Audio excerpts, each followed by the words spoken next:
Bismillahirrahmanirrahim. Alhamdulillahirabbil alamin. Allahumma shalli wa sallim ala sayyidina Muhammadin wa ala alihi wa sahbihi ajma'in, amma ba'du. Fa inna asdaqal hadits kitabullah wa khairal hadi hadiyu sayyidina Muhammadin sallallahu alaihi wasallam. Wa syarrul umuri muhdatsatuha wa kullu muhdatsatin bid'ah wa kullu bid'atin dhalalah wa kullu dhalalatin finnar. Subhanaka la ilma lana illa ma 'allamtana innaka antal alimul hakim. Rabbi shrah li sadri wa yassir li amri wahlul 'uqdatam min lisani yafqahu qawli. Amin. Yang sama-sama kita hormati dan muliakan para asatidz, para orang tua, para sesepuh, segenap pengurus dan jamaah Masjid Nurul Iman yang dimuliakan oleh Allah. Alhamdulillah, sama-sama telah kita laksanakan kewajiban kita sholat subuh secara berjamaah, lalu dilanjutkan dengan hadir di majelis ilmu. Mudah-mudahan rangkaian ibadah ini diterima dan dilipat gandakan pahalanya oleh Allah Subhanahu wa ta'ala. Amin ya rabbal alamin. Kalau bicara enakan kita tidur di rumah masing-masing kayaknya nih, karena kebetulan yang kerja ini tanggal merah, betul ya? Tapi karena kita ingin menambah kualitas dan kuantitas pahala kita paksain dikit, walaupun ngantuk-ngantuk dikit, sepet-sepet dikit matanya kita paksain, gak lama, paling sampai jam 7 kita ngajinya ya. Hadirin yang dimuliakan oleh Allah Subhanahu wa ta'ala, dalam kesempatan kali ini saya akan sedikit mengupas dalil-dalil berkaitan tentang zakat dan yang berkaitan dengannya. Saya kutip dari kitab An-Nasaihud Diniyah wal Wasaya Al-Imaniyah karangan Al-Habib Abdullah Al-Haddad. Bismillahirrahmanirrahim. Qala al-mu'allif rahimahullahu ta'ala anhu wa 'alamu ma'asyiral ikhwan ja'alanallahu wa iyyakum mimman tazakka wa dzakara isma rabbih fasalla wa lam yu'aththiril hayata dunya 'alal akhirati allati hiya khairu wa abqa. Anna zakata ahadu mabadil islamil khamsi wa qad jama'a Allahu bainaha wa baina salati fi kitabihil aziz faqala azza wa jalla min qail wa aqimus salah wa atuz zakah wa ma tuqaddimu li anfusikum min khairin tajiduhu indallah innallaha bima ta'maluna basir. Pengarang kitab ini menjelaskan wa alamu ma'asyiral ikhwan, ketahuilah wahai saudara-saudara semuanya. Kita ini kan bersaudara ya, bersaudara secara keimanan, bersaudara secara keislaman. Ja'alanallahu wa iyyakum mimman tazakka. Semoga Allah Subhanahu wa ta'ala menjadikan kita dan kalian semua termasuk golongan orang-orang yang membersihkan dirinya. Membersihkan dirinya dengan cara mengeluarkan zakat. Karena salah satu fungsi zakat yang kita keluarkan, apapun itu bentuknya, mau zakat fitrah ataupun zakat harta, kata Allah Subhanahu wa ta'ala, khudh min amwalihim shadaqatan tutahhiruhum wa tuzakkihim biha. Ambillah dari harta-harta yang mereka miliki sedekah atau zakatnya yang berfungsi untuk membersihkan jiwa dan mensucikan harta. Jadi ibaratnya zakat itu bukan mengambil hak kita. Sedekah itu bukan mengeluarkan kepemilikan kita, enggak. Dalam harta kita, dalam jiwa kita ada kotoran-kotoran, ada penyakit-penyakit yang kudu dibuangin, yang mesti dihilangin. Mohon maaf, kayak orang punya penyakit usus buntu. Itu kalau udah kena usus buntu, tuh usus yang buntu harus diapain? Dipotong, dibuang. Kalau nggak dipotong dan dibuang, akan menjadi penyakit ke seluruh tubuhnya. Setelah dipotong, bersih itu. Penyakit-penyakit yang bakal nempel ke dia, yang berkaitan dengan usus tadi, bisa bersih dan hilang. Begitu pula kita, dalam jiwa kita, dalam diri kita, dalam harta kita ada kotoran-kotoran, penyakit-penyakit yang apabila enggak dikeluarin, apabila enggak dibuang, bakal ngerusak harta yang lain, bakal ngerusak badan kita. Maka bahasanya indah Allah Subhanahu wa taala, tutahhiruhum wa tuzakkihim biha. Membersihkan dan mensucikan dirimu dan hartamu melalui proses yang namanya zakat ataupun sedekah. Kalau ada orang nggak pernah zakat, kalau ada orang nggak pernah sedekah, cuma dikumpul-kumpulin doang dia punya harta, sama aja dia kumpul-kumpulin penyakit. Entar lambat laun penyakit itu akan keluar dengan sendirinya, walaupun dia nggak bayarin zakatnya, tapi keluarnya terpaksa. Bisa karena kehilangan benda. Ini ada orang pelit banget. Pelitnya 17 setan kata orang zaman dulu tuh. Saya nggak tahu 17 setan kayak gimana. 15 setan aja nggak pernah lihat. Saking pelitnya itu. Dia kumpulin doang, punya duit, punya harta, punya kekayaan. Nggak mau sedekah, nggak mau zakat. Maka nanti Allah paksa keluar dengan cara hilang barangnya, musibah beruntun, penyakit yang gak sembuh-sembuh, gantian aja nempel penyakit sama dirinya, entah jantung, entah stroke. Itu stroke kan penyakit paling berat itu. Paling berat stroke. Oh, segerobak aja berat, gimana stroke? Penyakit paling berat itu. Ada aja penyakitnya, ada aja barang yang hilang. Kenapa? Karena memang penyakitnya nggak dikeluarin. Maka kalau dia keluarkan penyakitnya, dia keluarkan kotoran-kotorannya, bersih, suci. Makanya karena zakat itu adalah kotoran, dia nggak boleh kita kasih kepada keluarga Rasulullah Shallallahu Alaihi Wasallam, dan bahkan baginda Rasul juga nggak menerima zakat, nggak boleh. Rasulullah dan keluarganya nggak boleh menerima zakat. Kalau hadiah boleh, karena Rasulullah Shallallahu Alaihi Wasallam yakbalul hadaya. Ada Rasulullah Shallallahu Alaihi Wasallam terima hadiah. Kalau orang kasih hadiah diterima, kasih hadiah baju diambil, kasih hadiah barang diterima. Tapi kalau zakat ditolak oleh Rasulullah karena itu adalah penyakit dan juga kotoran. Wa dzakara asma rabbih fasalla. Semoga kita termasuk orang yang senantiasa menyebut nama Tuhannya, berzikir kepada Allah dan juga berdoa ataupun mengerjakan sholat. Gak gampang jadi orang yang bisa berzikir kepada Allah tuh gak gampang. Walaupun berzikir pekerjaannya ringan. Karena berzikir bisa berlapas, bisa juga dalam hati.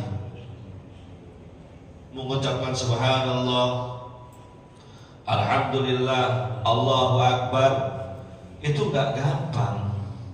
Walaupun kerjaannya ringan.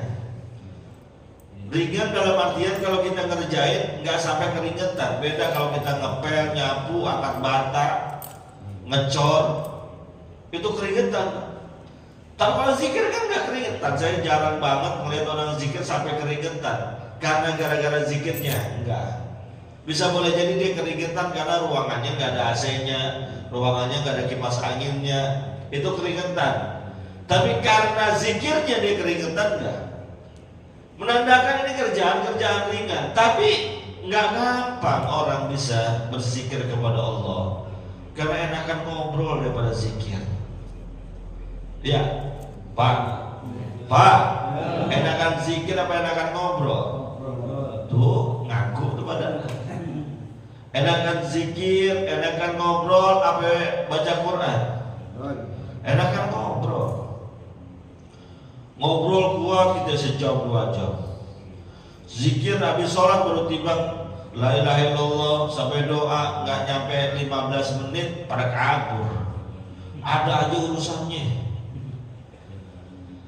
Padahal zikir penting, habis sholat zikir dulu, jangan langsung kabur. Kapan lagi kita punya kesempatan berdua-duaan dengan Allah kecuali selepas sholat? Karena selepas itu kita sibuk dengan urusan-urusan dunia, kita sibuk dengan urusan kantor, kerjaan, perdagangan, bisnis, kontrakan dan lain sebagainya. Duduk 10-15 menit.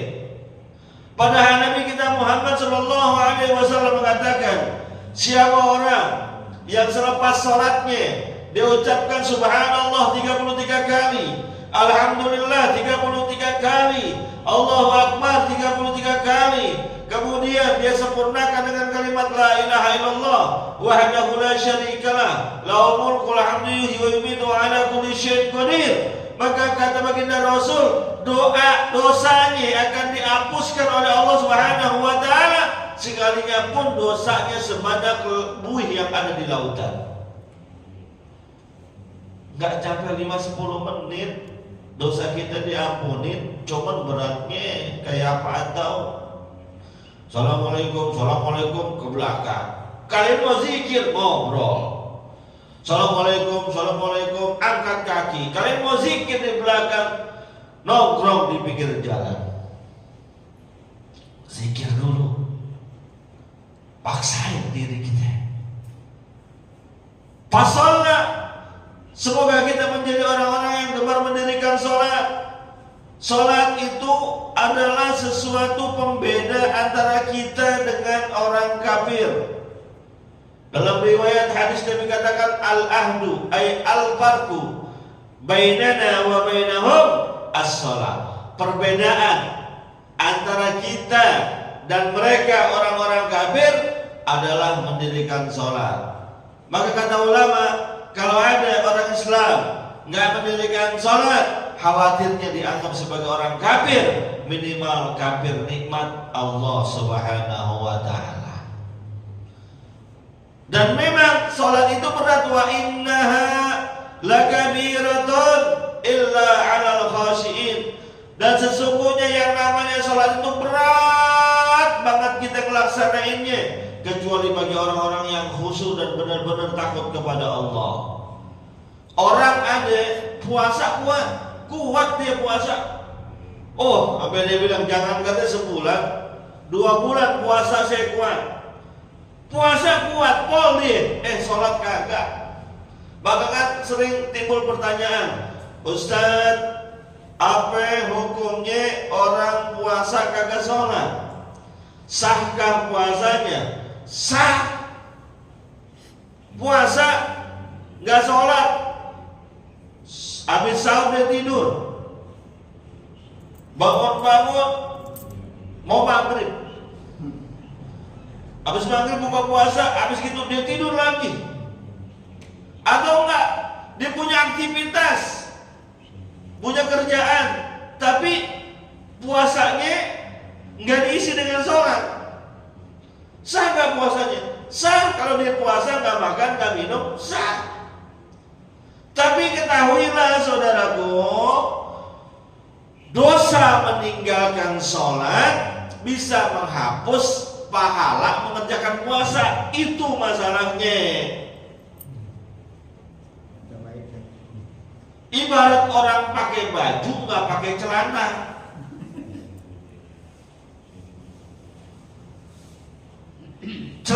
orang itu sholat, bajunya puasa. Kalau ada orang keluar dari rumahnya nggak pakai baju tapi pakai celana, masih pantas nggak? Masih pantas. Orang kerja bakti kegerahan keluar dari rumahnya pakai celana, cuma nggak pakai baju, pantas nggak? Masih pantas, masih orang anggap wajar. Mungkin dia gerah, kepanasan dan lain sebagainya. Tapi kalau dia keluar rumah pakai baju nggak pakai celana, pantas apa kagak? Orang bilang apa kira-kira? Itu baju udah lama begitu baju modelnya. Sama tuh, sholat tapi nggak puasa tapi nggak sholat, sama aja orang pakai baju nggak pakai celana. Yang vital adalah sholatnya. Yang penting adalah sholatnya. Kalau sholatnya cakep, benar, bagus, insya Allah puasanya juga bagus. Tapi kalau puasanya bagus, belum tentu sholatnya cakep. Mohon maaf, orang-orang yang eling-eling yang kejawenan itu tirakatnya apa ya? Pati geni puasa tirakatnya. Bahkan mereka puasa kadang 3 hari 3 malam nggak makan, nggak minum, nggak tidur, kuat. Tapi kalau giliran suruh sholat aja dah,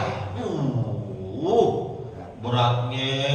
Azan berkumandang bodo amat dan dianggap ringan. Maka berdoa kepada Allah menjadi orang yang ahli sholat itu penting.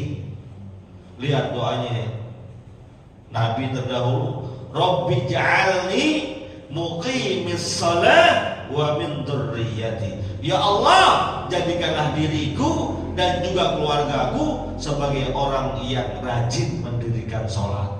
Doa begitu. Walam yu'athiril hayatad dunya alal akhirah allati hiya khairu wa abqa. Dan kita berdoa kepada Allah, semoga Allah Subhanahu wa taala jadikan kita orang yang tidak mementingkan dunia dibandingkan akhirat. Dunia itu memang menyenangkan, dunia itu memang manis, dunia itu memang indah. Tapi manisnya dunia, indahnya dunia, menyenangkannya dunia belum seberapanya dibandingkan manis dan indahnya akhirat. Karena kata Allah, alladzi hiya khairu wa abqa.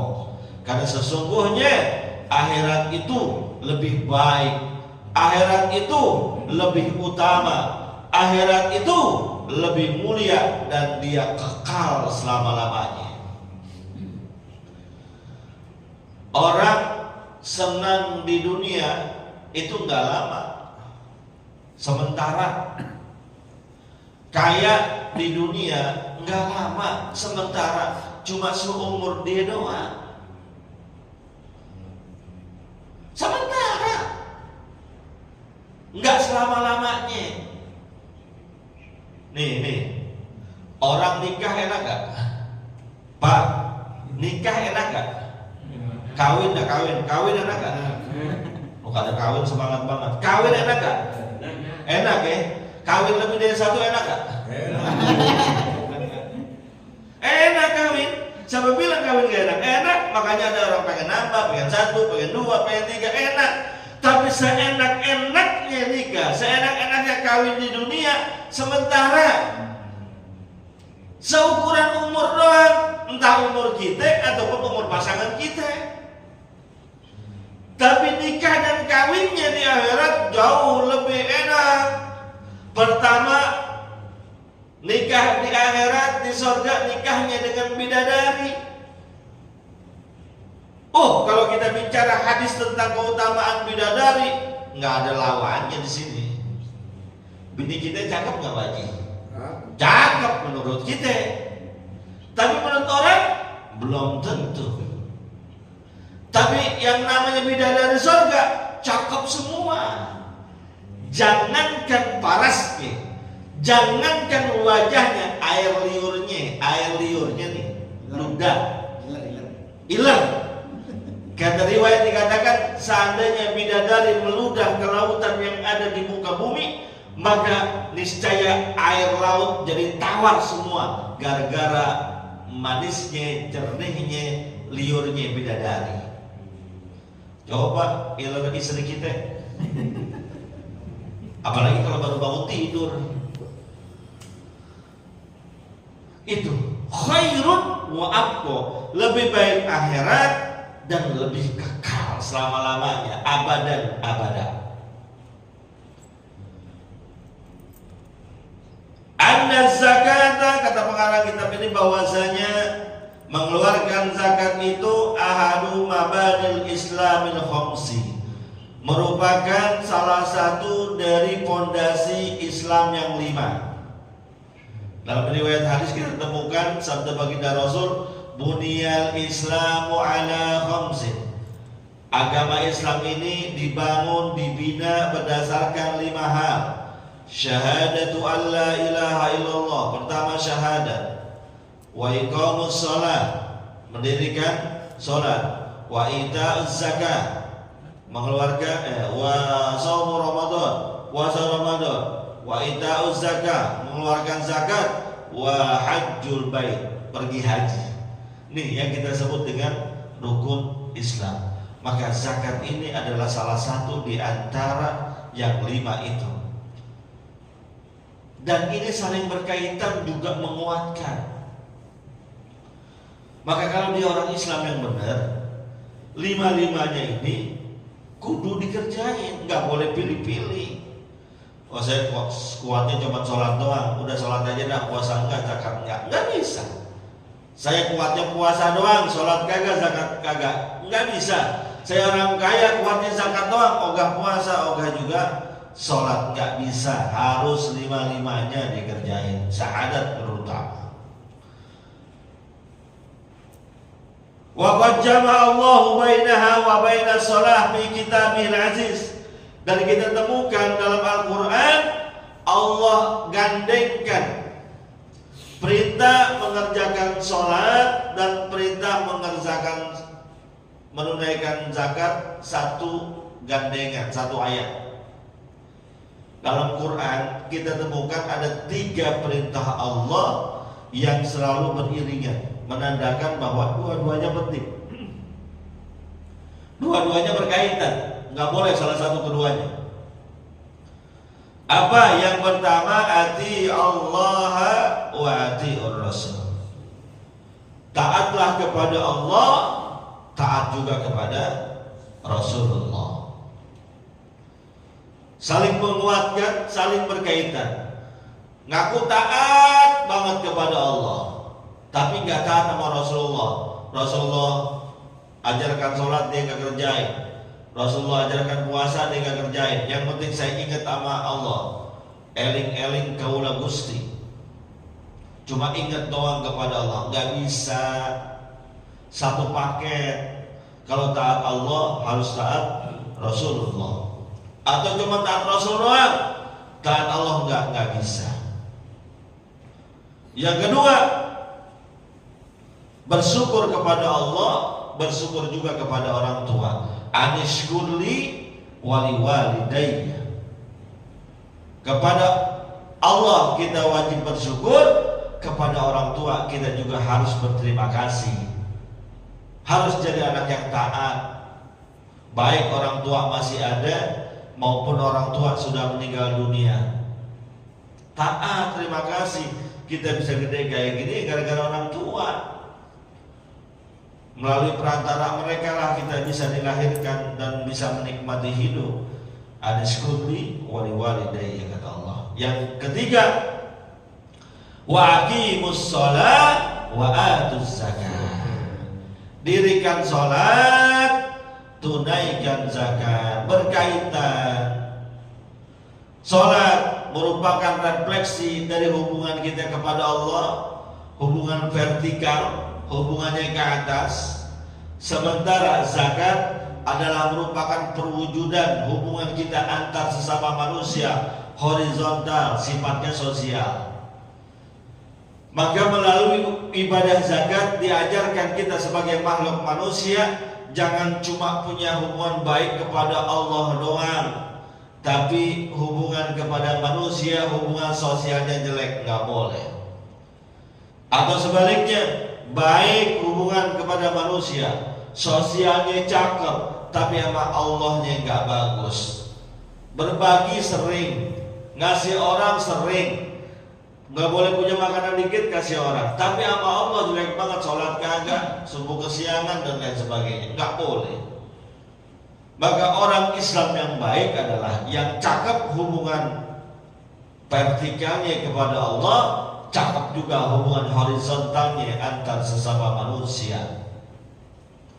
Maka dalam konsep yang lebih jelas, kalau dia rajin sholat, maka harusnya dia orang yang rajin sedekah. Kalau dia orang yang rajin sholat, seharusnya dia adalah orang yang gemar mengeluarkan zakatnya dari harta yang dia miliki. Maka kalau ada orang rajin sholat tapi pelit, maka sesuatu yang salah terjadi pada dirinya.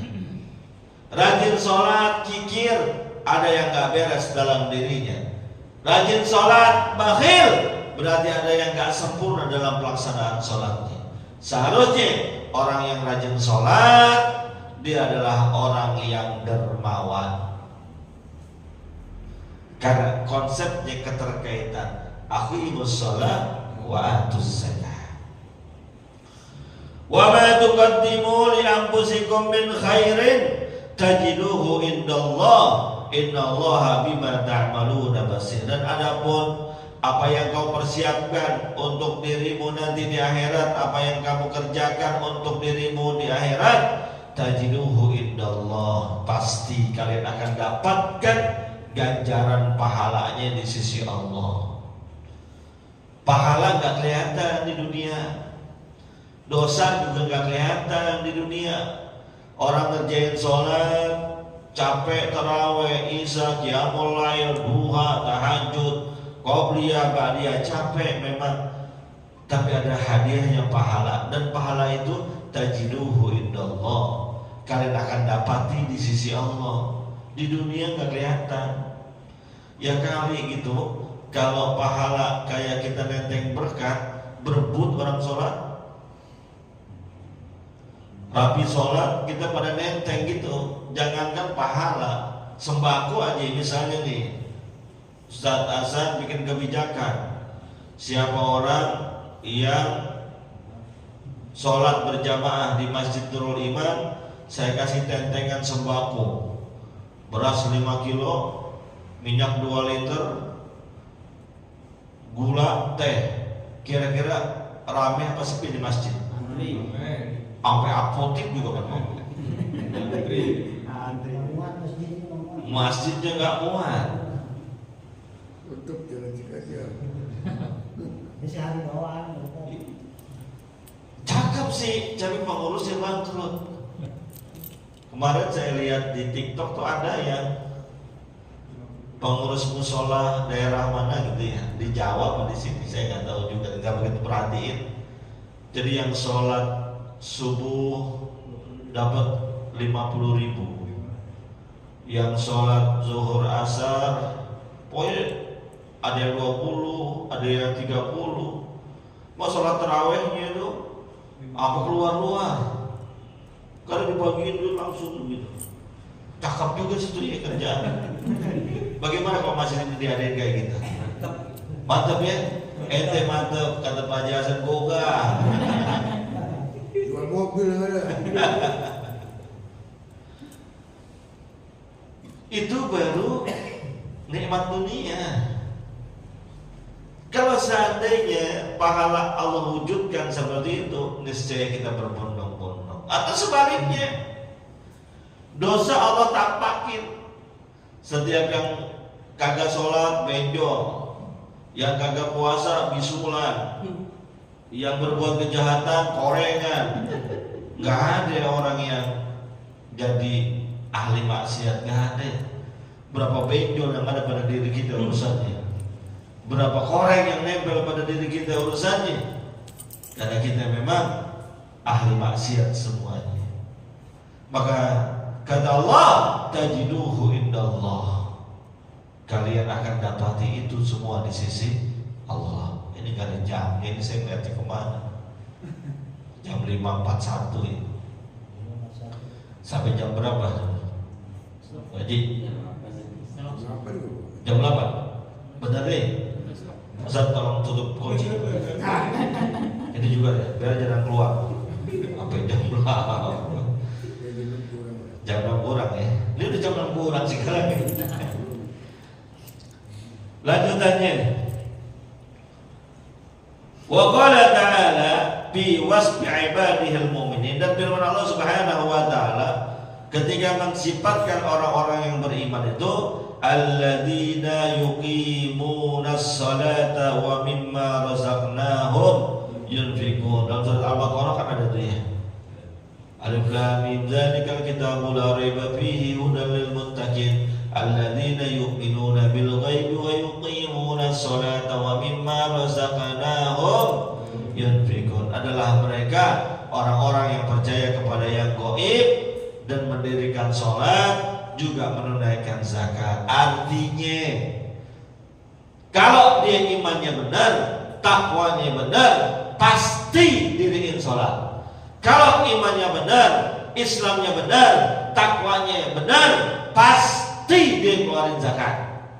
Berarti kalau ada orang ngaku iman, ngaku Islam, ngaku takwa, kagak sholat, bohong imannya, bohong takwanya, bohong Islamnya. Kalau ada orang yang ngaku iman, ngaku Islam, ngaku takwa, kagak keluarin zakat, pelit, kagak mau sedekah, berarti iman, Islam, takwanya bohong. Karena Allah yang bilang ciri khas, sifat, karakter orang beriman itu mendirikan sholat, menunaikan zakat, zakat yang wajib, sedekah yang sunnah. Maka dua-duanya itu adalah bagian dari karakteristik seorang yang beriman, yang benar imannya kepada Allah. Wa qala ta'ala, dan firman Allah Subhanahu wa taala dalam ayat yang lain, wal mu'minuna wal mu'minatu ba'duhum awliya'u ba'din ya'muruna bil ma'rufi wa yanhauna 'anil munkari wa yuqimuna as-shalah wa yu'tuna az-zakah. Orang mukmin laki-laki dan juga orang mukmin perempuan, satu yang lainnya sama saja saling menguatkan di antara keduanya. Cirinya mereka ya'muruna bil ma'ruf, gemar ngajak berbuat baik. Tuh orang beriman tuh.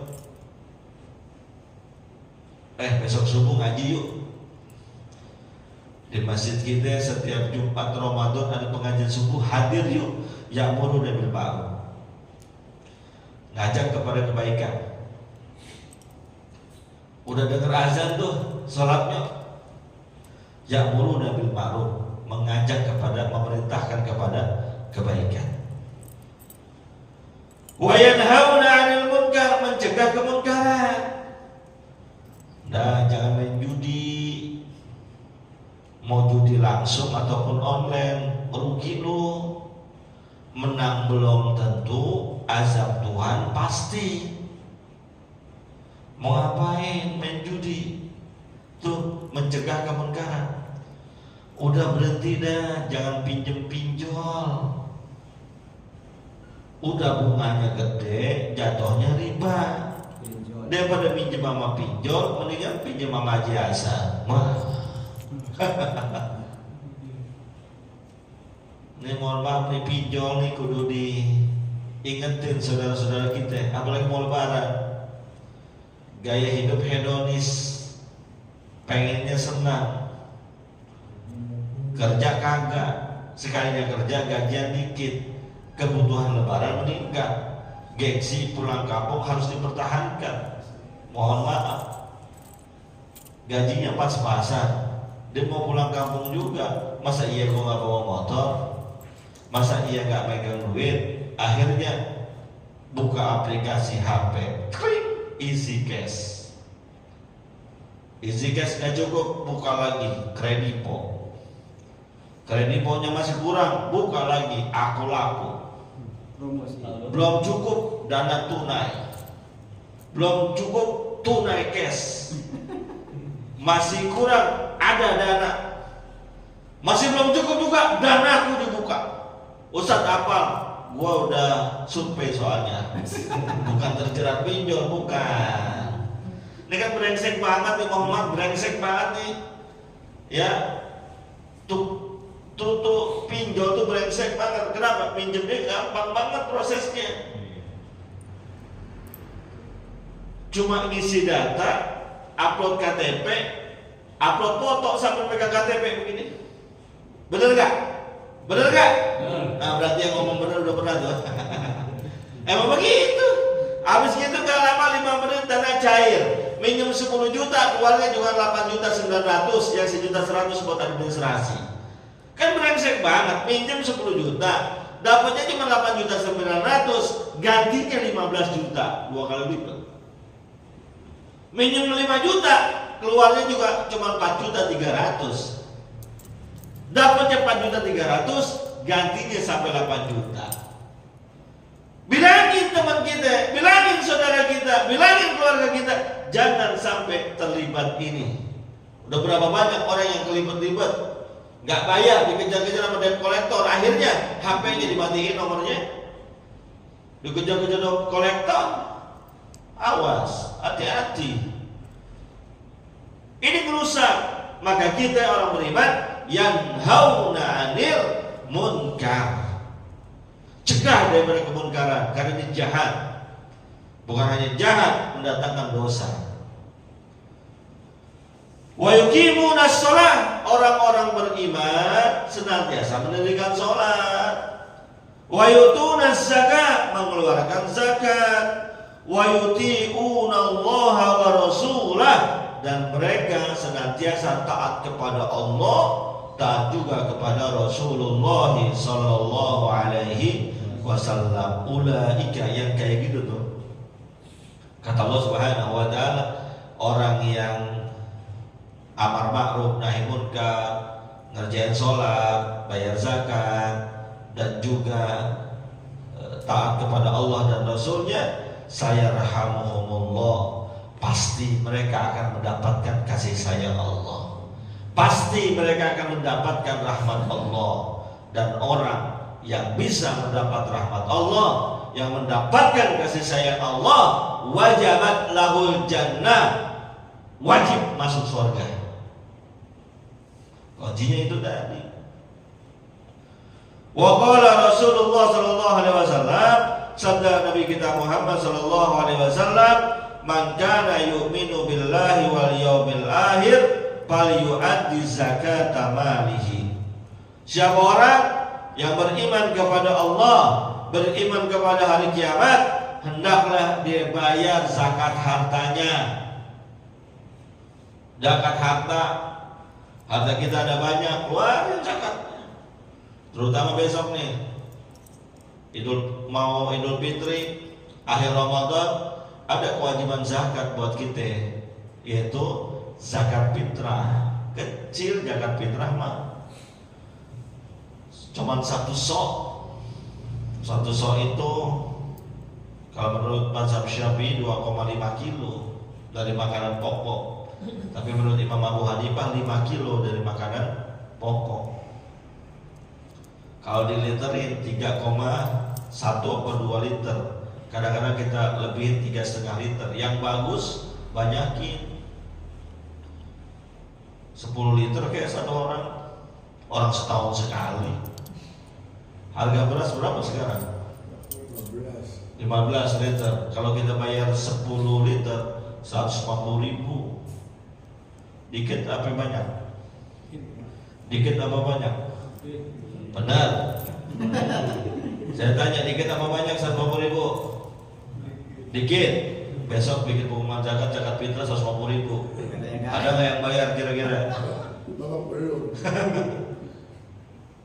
Kita pakai yang standar saja, 3,5 liter. Itu kalau di masjid saya kita pakai 50 ribuan. Ya karena pakai berasnya yang 14.000 gitu. kalau pakai uang. Tapi perlu dipahami bahwa asal dari zakat fitrah itu adalah qutul bilad, makanan pokok negeri tempat kita tinggal. Bukan makanan pokok yang kita makan, makanan pokok tempat kita tinggal. Karena ada orang, mohon maaf ya, saya punya teman, kenal lah orangnya, itu dia makanan sehariannya bukan nasi, enggak, jagung sama kacang. Berarti untuk dia makan mulai Jakarta jagung sama kacang enggak, karena ukuran bayar zakat adalah makanan pokok negeri setempat. Kita makanannya apa ya? Oh, itu makannya beras. Kalah ayam. Makanan kita nasi. Ya, nasi dari beras. Maka yang kita keluarkan adalah beras 3,5 liter yang biasa kita makan. Kita biasa makan beras yang 15.000, maka keluarkan zakatnya beras yang 15.000. Jangan turun, biasa 15.000 bayar zakat cuma yang 10.000. Mana perak, kuning, pecah-pecah, banyak gabahnya sama batunya, campur kutu lagi. Itu nggak diterima yang begitu. Zakatnya standarnya itu beras. Mazhab Syafi'i bahkan mengatakan kalau nggak beras nggak boleh qutul bilad, walaupun dalam pandangan ulama lain ada yang mengatakan boleh dengan uang, terutama pendapatnya Imam Abu Hanifah dan para pengikutnya. Jadi kudu jelas dulu nih, bagi kita mazhab Syafi'i yang umumnya orang Indonesia bayarnya beras. Kalau ada yang bayarnya pakai uang, itu pindah mazhab.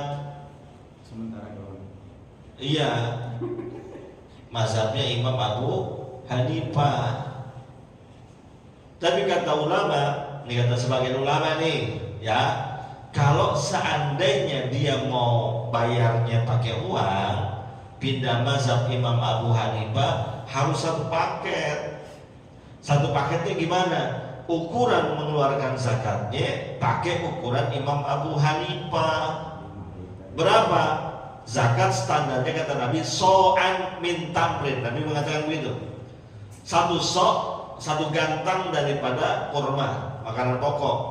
Maka Imam Syafi'i, menurut hitungan Imam Syafi'i, satu sok itu adalah 2,5 kilo, kurang lebih 3,5 liter.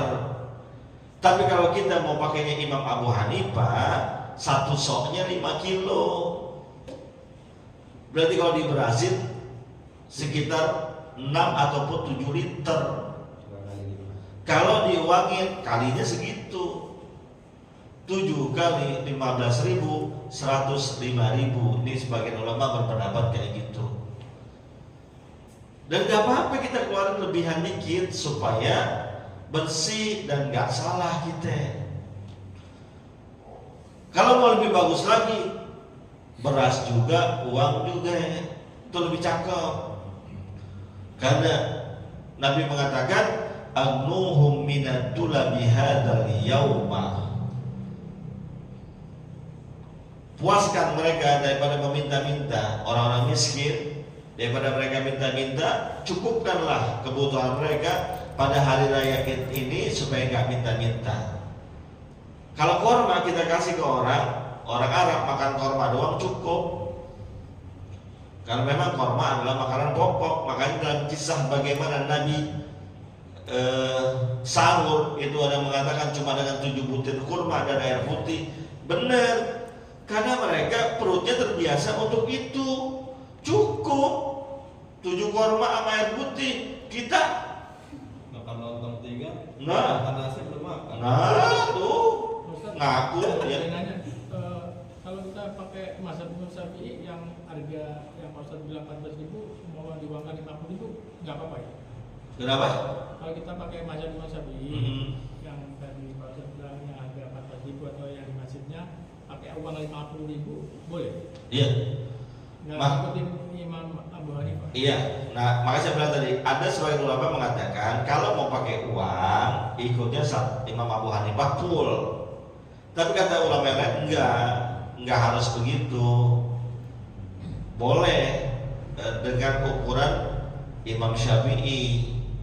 Maka yang beras 3,5 liter tadi diuangkan itu kalau Basnas sendiri memutuskan, saya lihat edarannya kemarin cuma 45.000. Saya nggak tahu di patokannya beras berapa. Kalau menurut saya sih jangan yang 15.000, kasihan panitianya, beli berasnya nggak cukup. 50.000 lah paling nggak. Beras 14.000 kan ada.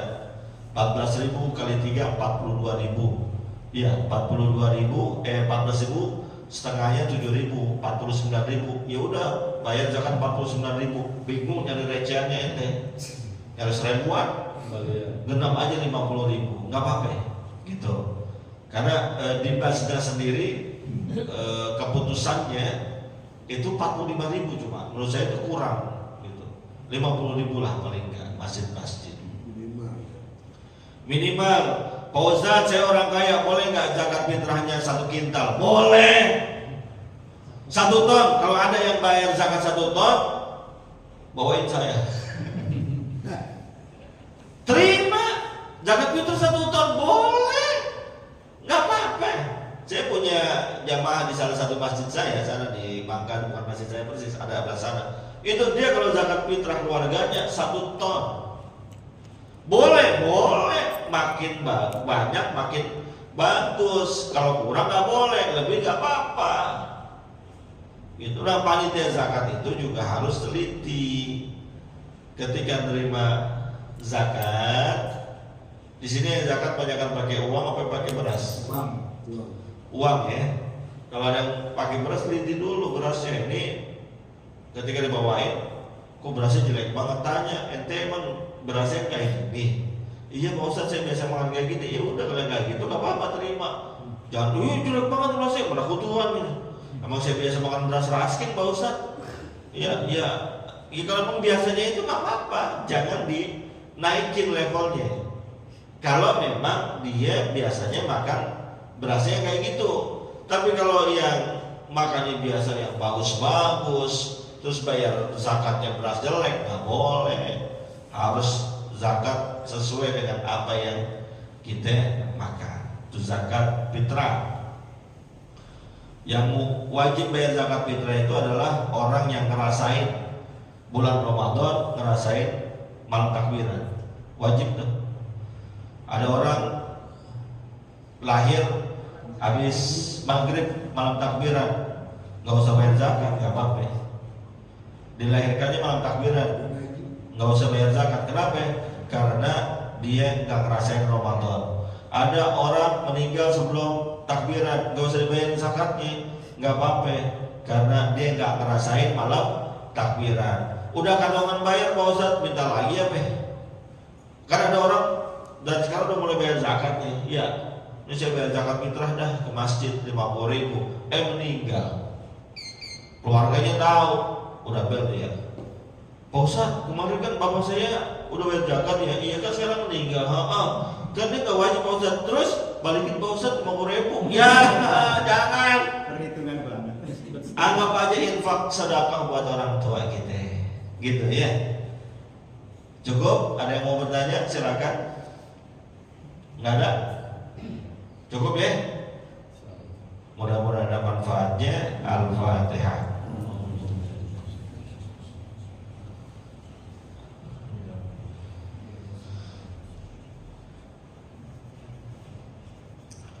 Bismillahirrahmanirrahim. Alhamdulillahirabbil alamin. Allahumma shalli wa sallim ala sayyidina Muhammad wa ala ali sayyidina Muhammad.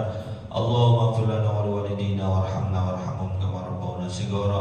Allahumma inna nas'aluka ridhaka wal jannah wa na'udzubika min sakhatika wan nar. Allahumma la tad'a lana fi maqamin hadza dhanban illa ghafartahu wa la ilaha illa satartahu wa la maridan illa shafaitahu wa la hamdan illa farajtahu wa la hajatan min hawaijid dunya wal akhirah illa qadaitaha wa yassartaha bi rahmatika ya arhamar rahimin. Wahab lana ya wahab ilman wa hikmatan wa rizqi ya razzaq kulli musahhil wa bil khair ya fattah wa bil huda wa bil ilmi ya ali kulli mufattah fadila. Wa sallallahu ala sayyidina Muhammadin wa ala alihi wa sallam. Alhamdulillahirabbil alamin. Terima kasih, mohon maaf. Assalamualaikum warahmatullahi wabarakatuh.